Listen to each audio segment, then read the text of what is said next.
ಬಡವರ ಬಗ್ಗೆ ಕಾಳಜಿ ಇರುವ, ಬಡವರ ಹಿತನ ಕಾಯಬೇಕು ಅನ್ನುವ ಮನಸ್ಸಿರುವಂಥವ್ರು ಕೆಲವರೇ ನಮ್ಮ ಚಿತ್ರತಂಡದಲ್ಲಿ.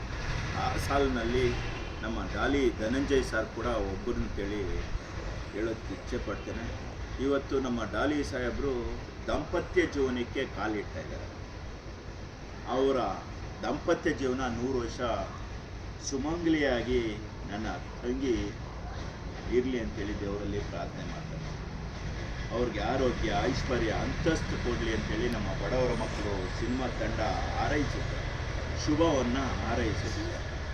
ಏನಿವತ್ತು ಬಡವರ ಮಕ್ಕಳು ಬೆಳಿಬೇಕು ಅಂತ ಅವರ ಟೈಟ್ಲ್ ಕೊಟ್ಟಂಥ ಸಿನಿಮಾ ನಾವು ತೆಗೆದು ಇವತ್ತು ಬಡವರ ಬಗ್ಗೆ ತುಂಬ ಒಂದು ಒಳ್ಳೆಯ ಸಂದೇಶನ ಕೊಡ್ತಾರಂಥ ನಮ್ಮ ಡೈರೆಕ್ಟರ್ ಆದಂಥ ಮಂಜು ಕವಿಯವರು ಮತ್ತು ಎಲ್ಲ ಚಿತ್ರತಂಡ ನಮ್ಮ ಡಾಲಿ ಸಾಹೇಬರ ಮದುವೆಯ ಶುಭ ಆರೈಕೆನ ಮಾಡ್ತಾ ಅವರ ದಾಂಪತ್ಯ ಜೀವನ 100 ವರ್ಷ ಚೆನ್ನಾಗಿರಲಿ, ಮುಂದಿನ ನಮ್ಮ ಡಾಲಿ ಸಾಹೇಬರ ಸಿನಿಮಾಗಳು ಯಶಸ್ವಿಯಾಗಲಿ, 100 ದಿವಸ ಬರಲಿ ಅಂತೇಳಿ ಈ ಸಂದರ್ಭದಲ್ಲಿ ನಾನು ದೇವರಲ್ಲಿ ಪ್ರಾರ್ಥನೆ ಮಾಡ್ತೇನೆ.